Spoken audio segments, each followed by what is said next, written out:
resistencia. Dentro de los niveles en la epigenómica vamos a encontrar los factores ambientales y etarios, como va a ser la edad, que va a afectar a gente por lo general mayor de 30 años, 35 años, el género, la raza y los factores que son propios de cada persona, como es la alimentación y el sedentarismo.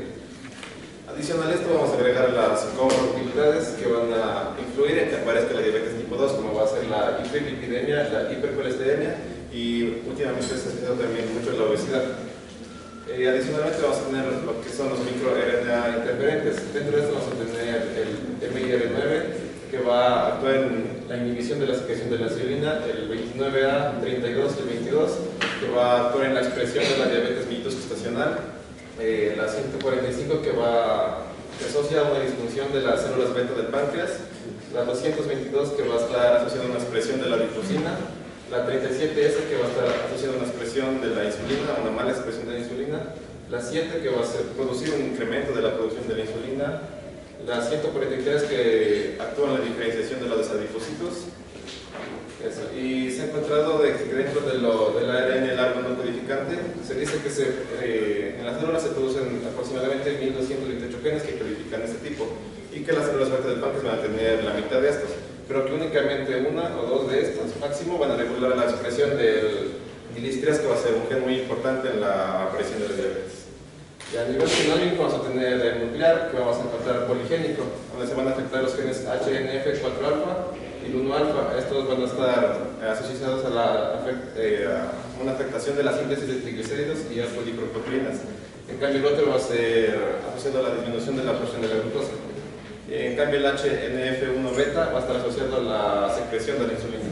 Y por forma va a haber una alteración del GKF, que va a producir una alteración de la glucosinasa, el IPF1, que va a regular dos genes, el GKC y los GLUT2, que son importantes para las funciones de la glucosa, el AKT2, que va a producir una hipoglucemia, el KCJMN11, que va a producir una secreción anómala de la insulina, el CAPPN10, que va a ser un gen muy común de la diabetes.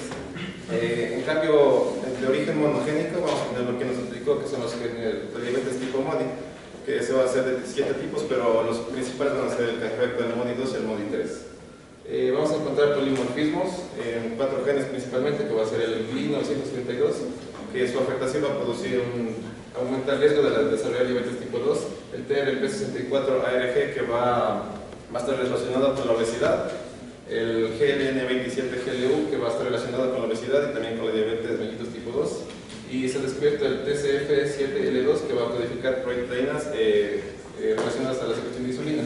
Dentro de las cromosomopatías vamos a tener que se ha descubierto que existe por lo general en la diabetes tipo 2 afectaciones en el brazo largo de los cromosomas 2, 12, 11, 1 y el 10.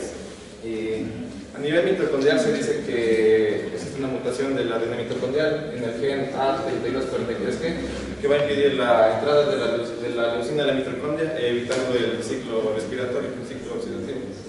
Y a nivel transcriptómico, como ya hablamos, se van a afectar estos dos genes, el HNF1-alfa y el HNF4-alfa, que van a ser los principales factores de transcripción que actúan en la función de las células beta del páncreas que producen la insulina, por lo que se va a existir una afectación en el nivel proteómico. Esto va a ser en las siguientes proteínas: la FTO, que va a influir en la obesidad, el PPARY2, que va a ser un receptor proteico de la síntesis de ácidos grasos, el ADIP, que va a regular el metabolismo de los lípidos, el UCP3, que va a participar en el metabolismo de los lípidos, el FNT-alfa, que junto con la interleucina 6 intervienen en los derivados de citocinas del tejido adiposo. Vamos a encontrar adaptaciones en la proteína IPF1, que va a regular los GLUT2, como ya mencioné, el ADIO, que regula el metabolismo de la glucosa, el IPF1 otra vez, pero ahora va a afectar al receptor de insulina. Muy buenos días, doctora, compañeros presentes. Nosotros vamos a hablar sobre el síndrome metabólico. Primero, aclarando que este síndrome metabólico no es una enfermedad. Esta se la ha caracterizado por la conjunción de factores de riesgo o trastornos, la cual va a inducir a que un paciente, una persona, aumente su probabilidad de padecer en un futuro una enfermedad cerebrovascular. Como tenemos aquí, los factores de riesgo que están implicados en esto va a ser la hipertensión arterial, elevados índices de triglicéridos, colesterol bajo, obesidad en hombres y mujeres, y además de índices de glicemia altos en el sangre. En cuanto a la genómica, en personas susceptibles genéticamente, vamos a decir que aumenta en 20 a 30% de susceptibilidad a que padezca resistencia a la insulina, obesidad, a diferencia de las demás personas que no tengan esta susceptibilidad. En cuanto a nivel genómico, los genes implicados y mutados en este tipo de síndrome metabólico y todos los factores de riesgo, vamos a tener entre estos los que afectan a la síntesis de triglicéridos, como tenemos al gen HNF4-alfa, el cual nos va a dar como factor de riesgo uno de los de elevado triglicéridos a partir de 150 miligramos de cilitro. Tenemos otro muy importante, la disminución de la absorción renal de la glucosa, como es el HNF1-alfa. Otro gen común de la diabetes que actúa también para el CAPN10. En cuanto a la obesidad, vamos a tener el gen de leptina, el receptor de leptina. Como sabemos, la leptina es una hormona producida mayormente por los adipocitos, en cual al aumentar, esta va a transportarse por la sangre, induciendo señales al hipotálamo a que se inhiba el apetito. Entonces, si es que hay una mutación en este gen, como podemos ver, el ER, va a inducir a un mayor apetito y por ende una obesidad mayor a los demás. Tenemos otra implicada que es el FTO, que es en el desarrollo de obesidad en edades tempranas. Otro gen mutado también que confiere susceptibilidad a la hipertensión arterial, que es otro factor de riesgo, va a ser el genotipo 23.5T del gen AGT. En cuanto a la mutación mitocondrial del ADN, tenemos el gen AT3243G que impide la entrada de la leucina a la mitocondria. Como sabemos, la leucina es un aminoácido en el cual nos va a ayudar a la regulación de los equilibrios de glicemia en sangre. Entonces, nos podría dar como factor de riesgo la glicemia alta. En cuanto a los polimorfismos, uno muy importante que tenemos es el IL-6, que es una citoquina que produce los adipocitos. Y se ha encontrado su polimorfismo 17.4G que induce a las complicaciones metabólicas asociadas a la obesidad. Igual cuando está aumentado va a tener implicaciones en la hipertensión, dislipidemia, etc. En cuanto al nivel proteómico, vamos a tener los receptores, los cuales van a estar implicados en los metabolismos de las células. Y los genes mutados tenemos en la insulina como el receptor, el IPF1, receptor de la insulina. Otro relacionado a la glucosa, que tenemos el audio que regula el metabolismo de la glucosa. Y así tenemos muchos genes proteómicos, del cual nos va a inducir a muchos factores de riesgo ya antes mencionados. En el caso del factor epigenómico tenemos una prevalencia del 70 al 80%.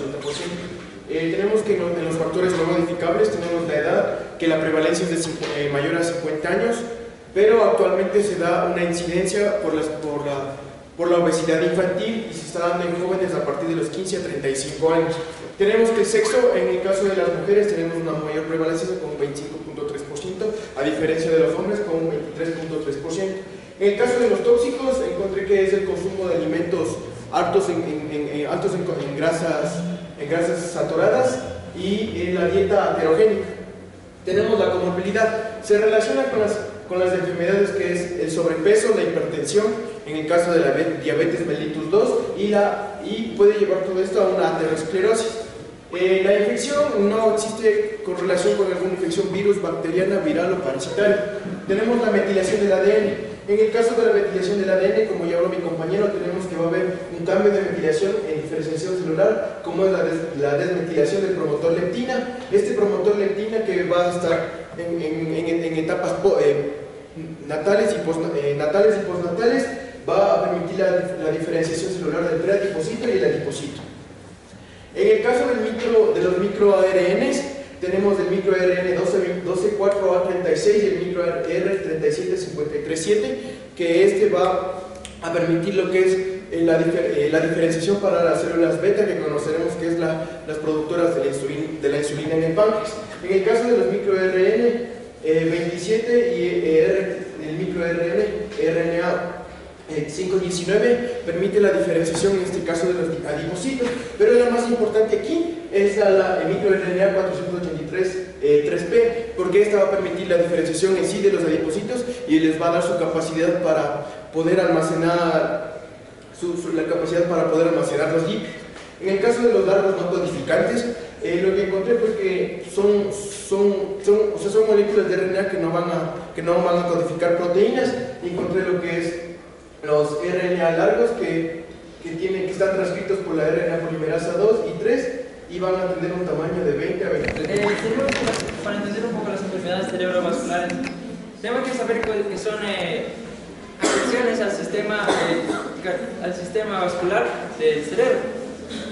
Vamos a dividir estas enfermedades cerebrovasculares en dos grandes grupos, que son isquémicas y hemorrágicas. Isquémicas tienen que ver con alteración en el flujo, es decir, un flujo lento o un escaso flujo o incluso nulo. Y hemorrágicos tiene que ver con el daño endotelial por ruptura de vasos o por estrés oxidativo que dañan las células. Bien, vamos a ver qué nos interesa. A nivel genómico tenemos que... En el nivel isquémico hemos dividido en genómico y en epigenómico. Y en el nivel genómico vamos a tener lo que son nucleares, mitocondriales, replicómico, transcriptómico, traductómico y proteómico. Bien, comenzando con el nuclear, vemos que la alteración del gen NOTS3 nos va a estar relacionada con daño a nivel del músculo liso de los vasos sanguíneos del cerebro, como tengo aquí. Aquí tengo una foto de vasos sanguíneos del cerebro y la túnica media, capa muscular, va a estar dañada por la alteración de este gen.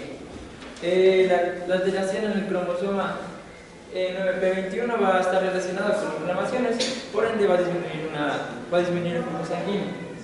Bien, a nivel mitocondrial tenemos que la mutación mitocondrial del ADN, de este que de aquí, tenemos que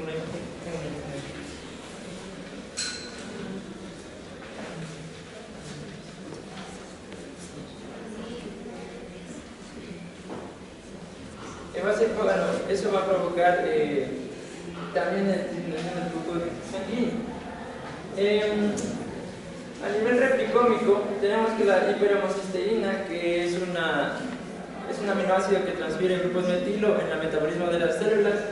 Vemos que el exceso de esta hemocisteína va a